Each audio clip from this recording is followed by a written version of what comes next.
Okay, so what are the propositions so far? You inhabit a structure that orients you in the world. It has something that's akin to a narrative structure. I'm here, I'm going there, and this is the way I did it. It's narrative if you describe it. It's based in biological necessity, but it's shaped by socialization, and the fact of that base and that shaping means that the set of interpretive schema that you can lay out in the world are bounded. Those would be functional, hypothetically functional systems, and maybe they compete over the evolutionary time span, but there's something in common across that set of functional interpretations, and if you extract that out you can get the initial images of what you might describe as an archetypally universal morality. That's what archetypes are, fundamentally. So, and to say all that is no more than to say that people can abstract across instances, and we can obviously do that. So then the question is, can you start to develop an articulated picture of what that archetypal structure of universal morality might be? And so my answer to that was basically, well, let's look at old stories, as many old stories as we can collect, and if the stories are stories that have survived for a very long period of time, so much the better, because that indicates that they're peculiarly memorable and peculiarly functional, because if they weren't memorable then they'd have been forgotten, and if they weren't functional they wouldn't have managed to be the foundation stories for cultures that lasted for thousands or even tens of thousands of years. So, and then we could say, well, let's collect a whole variety of these stories and see if there's patterns across them. Now the danger of that is, have you collected an unbiased set of stories? Danger number one. How do you know that you're not just reading into the stories? That's the postmodern problem. Reasonable objections. And so those objections have been laid against people like he wrote The Golden Bough, Fraser, who was one of the first anthropologists to collect stories from all over the world and to start to look for commonalities. The same objection has been laid at the feet of people like Mircea Eliade or Carl Jung or Joseph Campbell. It's like, how do you know you're not just cherry picking your damn interpretations? Perfectly reasonable objection. And I would say that the reason I don't believe that I'm cherry picking my interpretations is because I used a method, and it's a method that's akin to the multi-trait, multi-method method of construct validation that clinical psychology and other disciplines of psychology rely upon, but that's also akin to a process put forward by E.O. Wilson that he called consilience. And the process is something like, well, pick your level of analysis. Does the phenomena manifest itself at that level of analysis? Yes. Pick another level of analysis and another level of analysis and another level of analysis, and see if the same phenomena manifests itself at every single level, and then assume that the probability that that will happen by chance decreases with each additional level of analysis that fits where there's concordance. And I thought, okay, that makes sense. So it isn't only that you can look for patterns in stories, because, you know, what if you're a hyperactive pattern detector, which basically means, like, and there are people like that, people who tilt towards paranoia, people who tilt towards conspiracy theories. You can see it manifest itself in New Age thinking all the time, because New Age thinkers are very high in openness but not very good at critical thinking, and so they see phenomena A and B and C and D, they think pattern, then they think universal pattern, but they don't attempt to disconfirm their pattern prediction. And so what I tried to do when I was starting to see patterns emerge in the stories, informed by people like Jung and Eliade and so forth, was to see if what they were describing manifested itself at any other levels of analysis that were independent intellectually from that stream of thinking. And I found it in two places. I found it in cybernetics and I found it in neuroscience.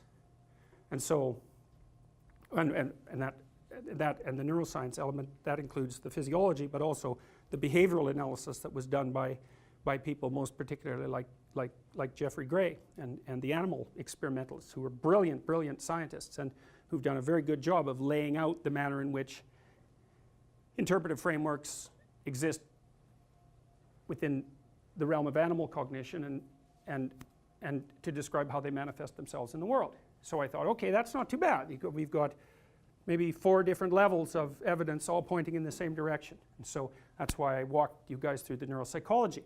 It's like, A story is you're going somewhere, you're somewhere and you're going somewhere, and you're tracking your progress. Okay, that's the story. Well, what happens when you look at how people lay out, they're called cognitive maps. Well, it's the same thing.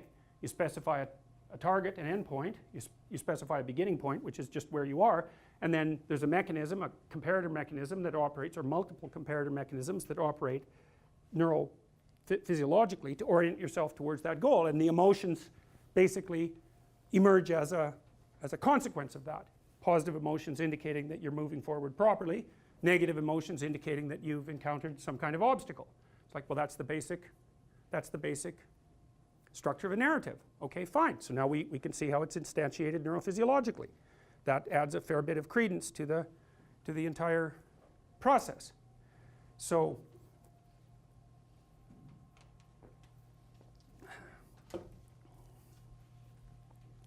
now normally when you look at the basic cybernetic work, there's a hypothesis that the system is oriented towards a goal,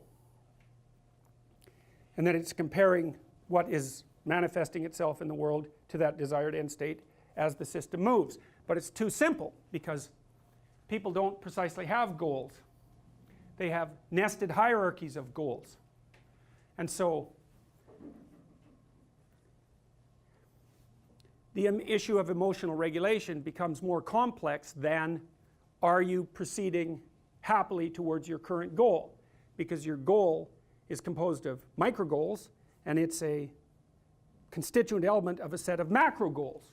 And so that makes the problem of error far more complex than it would be if you only had one frame of reference and you were only adjudicating your error within that frame of reference.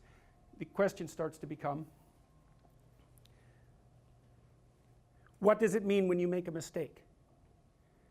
And the answer to that, the behavioral answer to that was, well, you encounter a stimuli that's a threat, or maybe a punishment, or an incentive reward, or a consummatory reward, something like that. It's a unidimensional and oversimplified answer. I'm not complaining about it. It has great utility. But there's a problem, and the problem is it doesn't take into account the nested structure of your goal hierarchy. And what that means is that it underestimates the difficulty of responding to an error. Because the problem with an error is that you don't know what the error signifies. And that's a huge problem. And that's part of what I want to delve into even in more depth today. And so this is like Alice in Wonderland going down the rabbit hole. It's exactly the same thing. That's the rabbit hole is, you made a mistake, right? You made a mistake. You've got your oversimplified representation of the world laid upon it.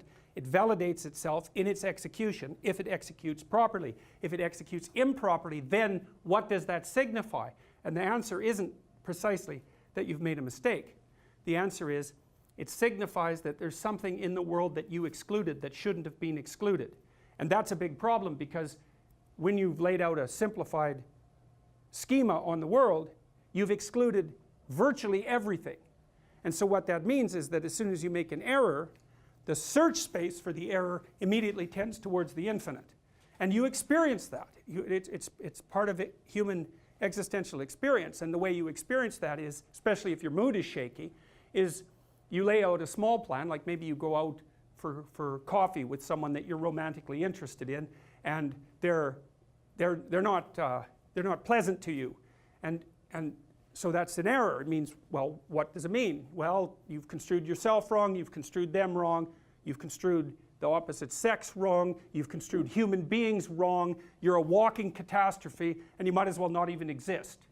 It's like, well, that's pretty extreme, but it's not that extreme, I'll tell you. Like, it's not that uncommon for people to have exactly that set of catastrophic responses to even a minor setback. Now, it's not good for them, and I would say, you know, just because you scraped your foot doesn't mean you should dig a grave and jump into it and pull all the dirt on top of you, you know. So you don't want to start by taking yourself completely apart, but that doesn't mean people won't do it. They do it all the time.